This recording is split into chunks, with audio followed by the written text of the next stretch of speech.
Prajamitra news TV ఛానల్కు స్వాగతం. కడప జిల్లా సిద్ధవటం మండలం పరిధిలోని కనుమలపల్లి సమీపంలో వెలసిన శ్రీ మానసాదేవి దక్షిణముఖ ఆంజనేయ స్వామి దేవస్థాన పరిధిలో ఉన్న సుబ్రహ్మణ్య స్వామి 2వ వార్షికోత్సవం సందర్భంగా సోమవారం కళ్యాణోత్సవాన్ని ఘనంగా నిర్వహించారు.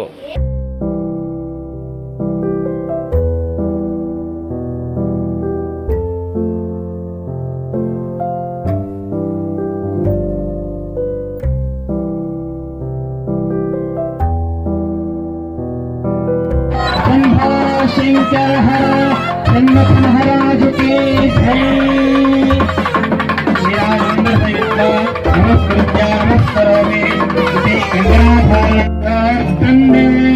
वीरलक्ष्मी हृदय सरदये बोधकारण्य सूर्यलक्ष्मी द्वैत वेदां सर्वसाम्राज्य लक्ष्मी स्वामेन कृपाकटाक्ष फलसिद्धरोधमानश्च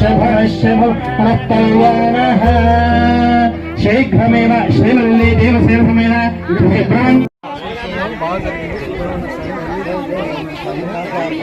పేరు కూడా బాగా జరగాలని గుడి కూడా ప్రారంభించాలని అందరూ సహకారము మాకు అందించాలని కోరుతున్నాను. నా పేరు శ్రీ లక్ష్మయ్య. ఇంత దూరం కడపకి చాలా 12 కిలోమీటర్ దూరంలో ఉన్నా సరే ఇంతమంది జనాలు వచ్చి ఇంత జయప్రదం చేశారు ఈ కార్యక్రమాన్ని. చాలా సంతోషము. అందరికీ సుబ్రహ్మణ్య స్వామి వారి కృపాకటాక్షాలు ఎలవేలా ఉండాలని ఆయుర ఆరోగ్యాలతో అష్టైశ్వర్యాలతో అందరూ జీవించాలని మనస్ఫూర్తిగా కోరుకుంటూ నా పేరు ప్రసాద్ స్వామి అండి. ఉప జిల్లాలో అందరూ కడప గడ్డ మన వెంకటేశ్వర స్వామి తొలి గడప అయిన వెంకటేశ్వర స్వామి మన కడప నెలకొల్పడం అనేది ఉండడం అనేది చాలా పురాతనమైన చరిత్ర కలిగిన గడపలో ఈ మానసాదేవి ఒక మహోత్సవమైన గొప్ప గుడి.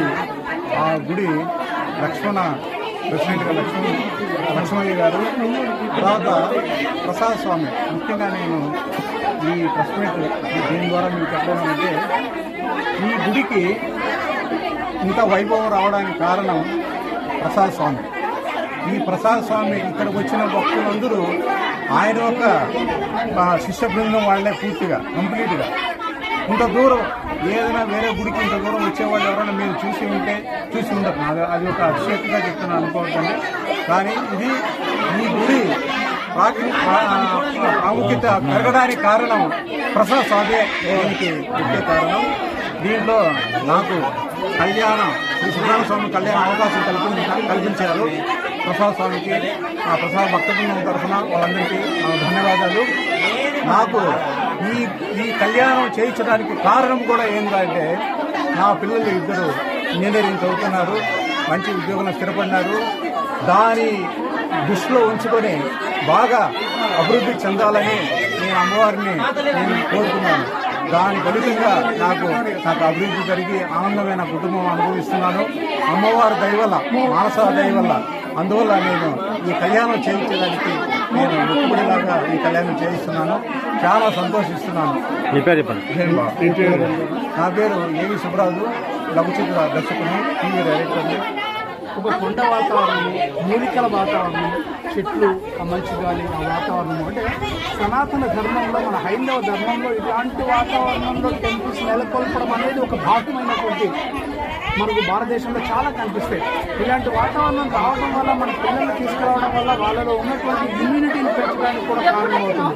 కనీసం వారంలో 1-2 సార్లు ఇలాంటి చోటకి తీసుకురావడం కోసం దాని వెనకాల కృషి చేస్తున్నటువంటి ప్రసాద్ స్వామి వాళ్ళ శిష్య బృందం లాంటి వాళ్ళకు కూడా మనం చాలా రుణపడి ఉండాలి. ఆయనకు సహకరిస్తున్నటువంటి సుబ్బరాజు లాంటి వాళ్ళకి కళ్యాణాలు ఎప్పుడైనా ఏమైనా చేర్పించినా ముందుకు వచ్చి చందాలు ఇస్తూ వాళ్ళ వంతు కృషిగా ప్రతి ఒక్కరూ భాగస్వాములు అవుతూ ఉండడం వల్ల ఇలాంటి కార్యక్రమాలు చేస్తూ ఉండడం వల్ల దేదీప్యమానంగా వెలుగొందుతున్నటువంటి ఈ దేవాలయాల ఉత్సవాలు కావచ్చు, తద్వారా జరుగుతున్నటువంటి మంచి కావచ్చు, శోభాయమానంగా అందరికీ ఈ ప్రకృతి అందిస్తున్నటువంటి మన హిందూ ధర్మం ద్వారా సైన్స్లో నిగూఢమైనటువంటి చాలా కార్యక్రమాల్లో భాగాలు పంచుకొని ఆ ఆశీస్సులు అందరికీ లభించాలని నేను కూడా మనస్ఫూర్తిగా మన కడప ప్రజలు కోరుకుంటూ, మీ అందరికీ కూడా ప్రెస్ వాళ్ళందరికీ కూడా ఒక్కసారి నా మనవి, ఈ వాతావరణం అంతా ఒకసారి చూపిస్తే ప్రజలు ఇంకా ఎక్కువ వచ్చి ఈ ప్రసాద్ స్వామి లాంటి వాళ్ళకి ఇంకా చేయూతనిస్తారని కోరుకుంటూ జై శ్రీరామ్.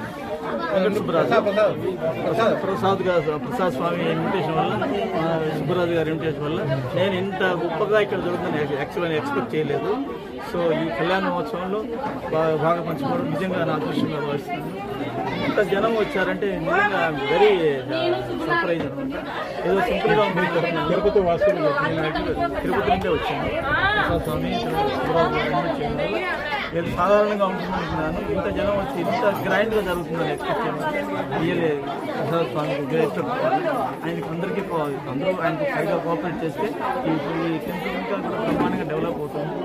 మీ ద్వారా కూడా ఇది వచ్చి బాగా సెలబ్రేట్ చేసి ఎక్స్పోజ్ చేస్తే జనాలకి అందరికీ బాగా తెలుస్తుంది. పలాని చోట పలాని కాకుండా ఉందా, ఇంత దూరంలో ఇంత టెంపుల్ ఉందా, ఇంత ఏముందని అందరికీ తెలుస్తుంది.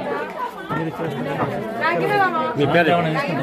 మరిన్ని వీడియోల కోసం ఛానల్ సబ్స్క్రైబ్ చేయండి, షేర్ చేయండి, లైక్ చేయండి.